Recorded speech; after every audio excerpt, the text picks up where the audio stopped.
बच्चों, कैसे हो आप सब। बच्चों, आज की हमारी कविता है सहर्ष स्वीकारा है। कवि है गजानन माधव मुक्तिबोध। आज हम इसकी व्याख्या करेंगे। जैसा कि कविता का शीर्षक समझा रहा है, सहर्ष स्वीकारा है मतलब खुशी के साथ स्वीकार किया है। किसे स्वीकार किया है? जिंदगी में आने वाले सुख और दुख, हर स्थिति को, हर परिस्थिति को खुशी के साथ स्वीकार किया है। तो सबसे पहले हम कवि के बारे में जानेंगे। गजानन माधव मुक्तिबोध।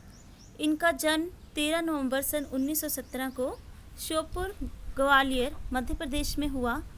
प्रमुख रचनाएं हैं चांद का मुंह टेढ़ा है, भूरी भूरी खाक धूल कविता संग्रह है, काठ का सपना, विपात्र, सतह से उठता आदमी कथा साहित्य है, कामायनी एक पुनर्विचार, नई कविता का आत्मसंघर्ष, नए साहित्य का सौंदर्य शास्त्र, अब आखिर रचना क्यों नाम से समीक्षा की समस्याएं, एक साहित्यिक की डायरी, आलोचना है, भारत इतिहास और संस्कृति।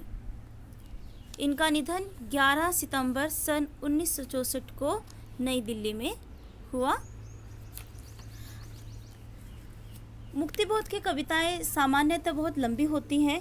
उन्होंने जो भी अपेक्षाकृत छोटे आकार की कविताएं लिखी हैं, उनमें से एक है सहर्ष स्वीकारा है, जो भूरी भूरी खाक धूल कविता संग्रह से ली गई है। एक होता है स्वीकारना और दूसरा होता है सहर्ष स्वीकारना, यानी खुशी खुशी स्वीकार करना। यह कविता जीवन के सब सुख दुख, संघर्ष, अवसाद, उठा पटक सम्यक भाव से अंगीकार करने की प्रेरणा देती है। कवि को जहाँ से यह प्रेरणा मिली, प्रेरणा के उस उत्स तक भी हमको ले जाती है।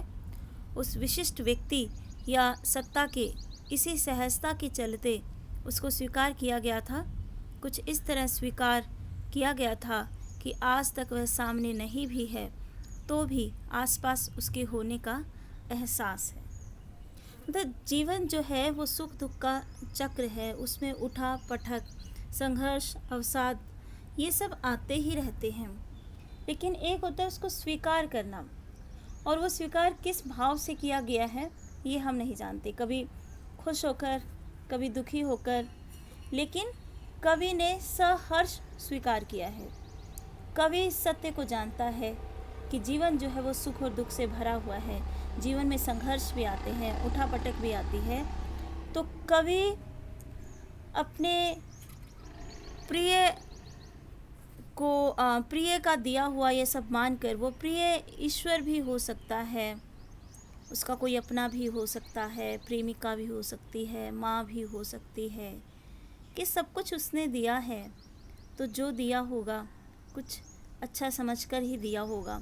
इसलिए ज़िंदगी में जो कुछ भी है उसको सहर्ष स्वीकार किया है। मुस्काता चांद जो धरती पर रात भर, मुझ पर त्यों तुम्हारा ही खिलता वह चेहरा है। चूँकि यह एहसास आप्लावनकारी है और कविता का मैं उसकी भाव प्रवणता के निजी पक्ष से उबर कर सिर्फ विचार की तरह उसे जीना चाहता है, क्योंकि वह बृहत्तर विश्व की गुत्थियाँ सुलझाने में उसकी मदद करेगी। वह दिवंगता माँ, पत्नी, बहन, सहचरी कोई भी हो सकती है। सहज स्नेह की ऊष्मा जब विरह में अग्नि शिखा सी उद्दीप्त हो उठी है, थोड़ी थोड़ी सी निसंगता भी एकदम से ज़रूरी हो आई है, और वह चाहने लगा है मोह मुक्ति, चाहने लगा है भूलने की प्रक्रिया एक अमावस की तरह उसके भीतर इस तरह घटित हो कि चांद जरा सा ओट ओले, अंधेरे से सामना हो तो चित्त की ताकत बढ़े। लगातार वह भौतिक और मानसिक अवलंब अंदर एक अज्ञात भय भी कायम करता है। ममता के बादल की मंडराती कोमलता, क्योंकि भीतर पिराती है, बहलाती सहलाती आत्मीयता बर्दाश्त नहीं होती। दृढ़ता और तज्जन्य कठोरता भी बड़े मानव मूल्य हैं, इसलिए भूल जाना भी एक कला है। अति किसी चीज़ की अच्छी नहीं है। हर समय की भाव आर्द्रता भी कमज़ोर करती है। अतिशय प्रकाश से आंखें चौंधिया जाती है, इसलिए किसी हद तक वरेण्य है। अंधेरा भी विस्मृति का अंधेरा। आदमी हरदम सब कुछ याद करता चले तो जीना ही मुश्किल हो जाए। तो भूलना भी एक कला है। तो यहाँ पर कवि हमें समझाता है कि अतिशय मोह भी अच्छा नहीं है। मोह ठीक है, लेकिन अतिशय मोह, बहुत अधिक मोह भी ठीक नहीं है। अति किसी भी चीज़ की अच्छी नहीं होती। इसलिए कवि जो है अपने प्रिय पात्र को भूलने की कोशिश करना चाहता है। तो सबसे पहले बच्चों इस कविता का हम आदर्श वाचन करेंगे, उसके बाद शब्दार्थ करेंगे। तो पहले कविता सुनिए। कविता को समझने के लिए कविता का वाचन बहुत ज़रूरी है, उसका रसास्वादन करना बहुत ज़रूरी है। तो सबसे पहले आइए आदर्श वाचन करते हैं कविता का। कविता है सहर्ष स्वीकारा है।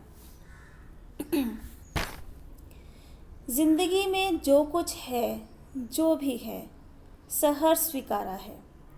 इसलिए कि जो कुछ भी मेरा है वह तुम्हें प्यारा है।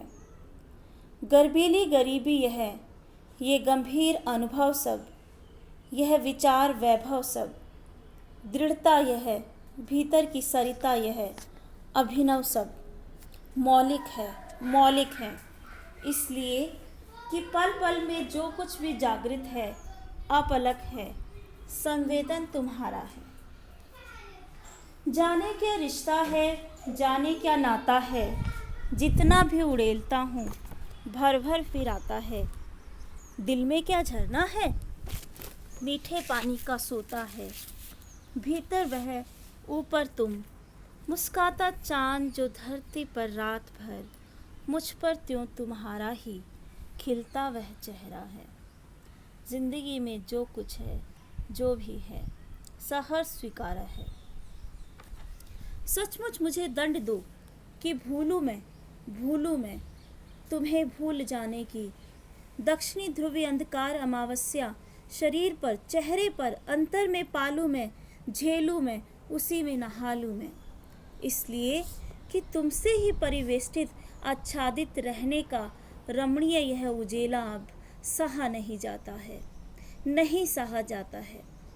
ममता के बादल की मंडराती कोमलता भीतर पिराती है। कमज़ोर और अक्षम अब हो गई है आत्मा यह, छटपटाती छाती को भवितव्यता डराती है। बहलाती सहलाती आत्मीयता बर्दाश्त नहीं होती है। सचमुच मुझे दंड दो कि हो जाऊं पाताली अंधेरे की गुहाओं में, विवरों में, धुएं के बादलों में, बिल्कुल मैं लापता कि वहाँ भी तो तुम्हारा ही सहारा है। इसलिए कि जो कुछ भी मेरा है, या मेरा जो होता सा लगता है, होता सा संभव है, सभी वह तुम्हारे ही कारण के कार्यों का घेरा है, कार्यों का वैभव है। अब तक तो जिंदगी में जो कुछ था, जो कुछ है, सहर्ष स्वीकारा है। इसलिए कि जो कुछ भी मेरा है वह तुम्हें प्यारा है। जो कुछ भी मेरा है वह तुम्हें प्यारा है। जिंदगी में जो कुछ है, जो भी है, सहर्ष स्वीकारा है। तो अब नज़र डालते हैं नए शब्दों पर। सहर्ष खुशी के साथ, स्वीकारा मन से माना, गर्बीली स्वाभिमानिनी, गंभीर गहरा, अनुभव व्यवहारिक ज्ञान, विचार वैभव भरे पूरे विचार, दृढ़ता मजबूती, सरिता नदी, भीतर की सरिता भावनाओं की नदी, अभिनव नया, मौलिक वास्तविक, जागृत जागा हुआ, अपलक निरंतर, संवेदन अनुभूति, परिवेष्टित चारों ओर से घिरा हुआ, आच्छादित छाया हुआ, ढका हुआ।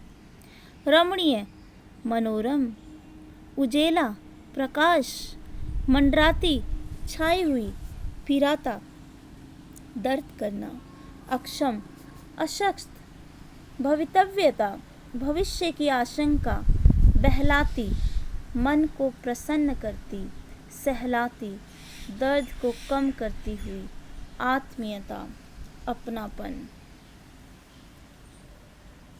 तो ये इसके शब्दार्थ थे। अब हम इसके एक एक काव्यांश का भाव समझने की कोशिश करेंगे। सबसे पहला काव्यांश है, जिंदगी में जो कुछ है जो भी है सहर्ष स्वीकारा है, इसलिए कि जो कुछ भी मेरा है वह तुम्हें प्यारा है। तो यहाँ कवि अपने प्रिय को संबोधित करते हुए कहता है, जैसे कि कविता की जब हमने पृष्ठभूमि पढ़ी थी, भूमिका पढ़ी थी, उसमें ये बताया गया है कि यहाँ पर तुम्हें जो है वो कवि ईश्वर के लिए भी प्रयुक्त कर सकता है। वो कवि की माँ भी हो सकती है, प्रेमिका भी हो सकती है, कोई सखी भी हो सकती है। तो यहाँ पर कोई अनजान प्रिय है कवि का, तो उस प्रिय को संबोधित करते हुए, इसीलिए यहाँ पर रहस्यमय भावना है, ये रहस्य बना हुआ है कि तुम्हें किसके लिए प्रयुक्त किया गया है। तो हम इनमें से किसी को भी ले सकते हैं। तो यहाँ पर हम कवि के एक प्रिय पात्र, वो प्रिय पात्र कोई भी हो सकता है। प्रिय पात्र का मतलब ही है जो अपना है, अपना ईश्वर भी हो सकता है, माँ, बहन, सहचरी, प्रेमिका कोई भी हो सकती है। तो हम प्रिय पात्र शब्द का प्रयोग करेंगे कि कवि अपने प्रिय को संबोधित करता हुआ कहता है कि हे प्रिय, मेरी ज़िंदगी में जो कुछ भी है उसको मैंने खुशी के साथ स्वीकार किया है। क्यों? क्योंकि इसलिए कि जो कुछ भी मेरा है वह तुम्हें प्यारा है।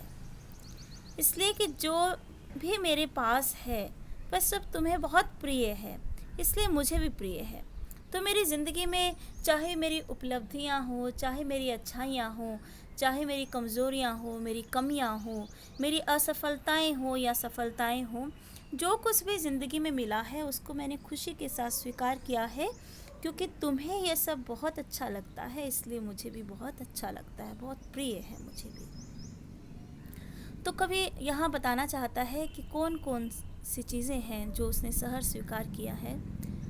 गर्बीली गरीबी यह है कि जीवन में जो गरीबी मिली है वह भी मुझे बहुत प्रिय है, और उसके लिए कवि गर्बीली विशेषण का प्रयोग करता है गरीबी के लिए। ऐसी गरीबी जिस पर गर्व किया जा सके, मतलब कवि गरीब होते हुए भी गर्व से भरा हुआ जीवन जी रहा है, वो किसी के आगे गिड़गिड़ाता नहीं है, वो स्वाभिमान से भरा हुआ है। तो इसलिए गरीबी में भी उसके अंदर स्वाभिमान का भाव है। तो गर्व से भरी गरीबी, ये गंभीर अनुभव सब, क्योंकि जीवन संघर्षों से भरा हुआ है और इन संघर्षों ने बहुत गंभीर अनुभव कवि को प्रदान किए हैं। तो ये गंभीर अनुभव भी मुझे बहुत प्रिय हैं। यह विचार वैभव सब, बेशक गरीब हूँ लेकिन विचारों का वैभव, विचारों की दौलत जो मेरे पास है उसको भी मैंने खुशी के साथ स्वीकार किया है। क्योंकि कोई हमसे धन छीन सकता है, लेकिन हमारे विचार हमारी धरोहर है, हमारी धन दौलत के समान है। विचार भी एक दौलत होता है जिसको कोई नहीं छीन सकता। तो ये विचारों का वैभव भी, इसको भी मैंने खुशी के साथ स्वीकारा है। दृढ़ता यह है, जीवन में किसी बात के लिए अडिग रहना, व्यक्तित्व का दृढ़ हो जाना, डट जाना कहीं पे, तो ये व्यक्तित्व की दृढ़ता को भी मैंने खुशी के साथ स्वीकार किया है। भीतर की सरिता, सरिता नदी, और हमारे भीतर कौन सी नदी बहती है? भावनाओं की, विचारों की नदी। तो मेरे हृदय में जो विचारों की, भावनाओं की नदी उमड़ती है उसको भी मैंने खुशी के साथ स्वीकार किया है। क्योंकि अभिनव सब, मौलिक है, मौलिक, अभिनव मतलब नया, मौलिक, ओरिजिनल, मेरा अपना, क्योंकि ये सब मेरा अपना है। मैंने कहीं से नकल नहीं किया, कहीं से उधार नहीं लिया। मेरे पास मेरे जीवन में जो कुछ भी है, चाहे वो मेरा व्यक्तित्व हो, मेरी गरीबी हो, मेरे सोच विचार हो, मेरी भावनाएं हो, वो सब मेरे अपने हैं। मेरी सफलताएं मेरी अपनी है, मेरी असफलताएं मेरी अपनी हैं। तो इन सबको मैंने खुशी के साथ स्वीकार किया है, इसलिए कि पल पल में जो कुछ भी जागृत है, अपलक है, संवेदन तुम्हारा है।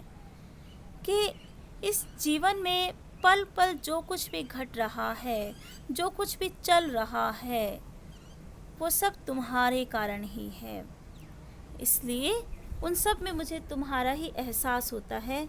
इसलिए ज़िंदगी में जो कुछ भी मिला है उसको मैंने खुशी के साथ स्वीकार किया है। तो कौन कौन सी चीज़ें हैं? गर्वीली गरीबी, गर्व करने योग्य गरीबी है, गंभीर अनुभव है, विचारों की दौलत, व्यक्तित्व की दृढ़ता और भावनाओं की सरिता जो उसके हृदय में बहती है, वो सब कवि को बहुत प्रिय है। तो कवि कहता है, मेरी ज़िंदगी में जो कुछ है, जैसा भी है, उसे मैं खुशी से स्वीकार करता हूँ। इसलिए मेरा जो कुछ भी है वह उसको अच्छा लगता है। मेरी स्वाभिमान युक्त गरीबी, जीवन के गंभीर अनुभव, विचारों का वैभव, व्यक्तित्व की दृढ़ता, मन में बहती भावनाओं की नदी, ये सब मौलिक हैं तथा नए हैं। इनकी मौलिकता का कारण यह है कि मेरे जीवन में हर क्षण जो कुछ घटता है, जो कुछ जागृत है, उपलब्धि है, वह सब कुछ तुम्हारी प्रेरणा से हुआ है। अगला काव्यांश है, जाने क्या रिश्ता है, जाने क्या नाता है, जितना भी उड़ेलता हूँ भर भर फिर आता है। तो यहाँ कवि अपने प्रिय को संबोधित करता हुआ कहता है कि हे प्रिय, मेरे और तुम्हारे बीच में जाने ऐसा कौन सा रिश्ता है, कौन सा नाता है कि मेरे दिल में तुम्हारे लिए इतना प्रेम भरा पड़ा है कि मैं जितना भी उसको उड़ेलता हूँ वो भर भर फिर आता है, वो फिर उतना ही हो जाता है। मालूम नहीं ऐसा क्यों होता है, क्योंकि मैं समझ नहीं पाता कि तुम्हारे लिए मेरा क्या रिश्ता है। क्योंकि किसी के प्रति कोई रिश्ता जुड़ा होता है तभी उसके लिए मन में प्रेम होता है, लेकिन तुम्हारे साथ मेरा कौन सा रिश्ता है मुझे समझ में नहीं आया कि तुम्हारे लिए मेरे हृदय में इतना प्रेम भरा हुआ है कि वो कभी ख़त्म ही नहीं होता। दिल में क्या झरना है, मीठे पानी का सोता है। तो कवि यहाँ प्रश्न करता है अपने आप से कि मालूम नहीं मेरे हृदय में प्रेम का क्या कोई झरना बहता है जिससे लगातार प्रेम की वर्षा होती है, प्रेम ही बहता रहता है। ऐसा लगता है मीठे पानी का सोता है। हृदय में प्रेम का कोई मीठा स्रोत है जिससे निरंतर प्रेम छलकता रहता है। भीतर वह, ऊपर तुम, मुस्काता चांद जो धरती पर रात भर, मुझ पर त्यों तुम्हारा ही खिलता वह चेहरा है। तो यहाँ कवि कहता है, मेरे हृदय के भीतर तुम्हारे लिए प्रेम है, ऊपर तुम, और हृदय के बाहर भी तुम ही तुम विराजमान हो। मुस्काता चांद जो धरती पर रात भर, मुझ पर त्यों तुम्हारा ही खिलता वह चेहरा है। जैसे रात भर चांद धरती पर मुस्कुराता है, धरती पर अपनी चांदनी बिखेरता है, अपनी मुस्कुराहट रूपी चांदनी बिखेरता है, उसी तरह तुम्हारा खिलता हुआ मुखड़ा मेरे हृदय पर छाया रहता है। मेरे अंदर और बाहर तुम ही तुम नज़र आते हो, तुम्हारे प्रति प्रेम ही नज़र आता है। तो यहाँ कवि अपने प्रिय पात्र से ये कहना चाहता है, ऐसा क्यों है मैं नहीं जानता, क्योंकि मैं आज तक समझ नहीं पाया हूँ कि तुम्हारे लिए मेरे मन के अंदर इतना प्रेम क्यों है, अपना कैसा नाता है, कैसा संबंध है। तो बच्चों, आज के लिए 2 काव्यांश ही, अगले 2 काव्यांश की व्याख्या हम कल करेंगे और साथ में पूरी कविता का शिल्प सौंदर्य भी हम करेंगे। तो अभी तक हमें सिर्फ इतना जान लेना है कि कवि ने खड़ी बोली हिंदी का प्रयोग किया है, तत्सम तद्भव शब्दावली का प्रयोग किया है, और दिल में क्या झरना है, मीठे पानी का सोता है, यहाँ पे प्रश्न अलंकार है।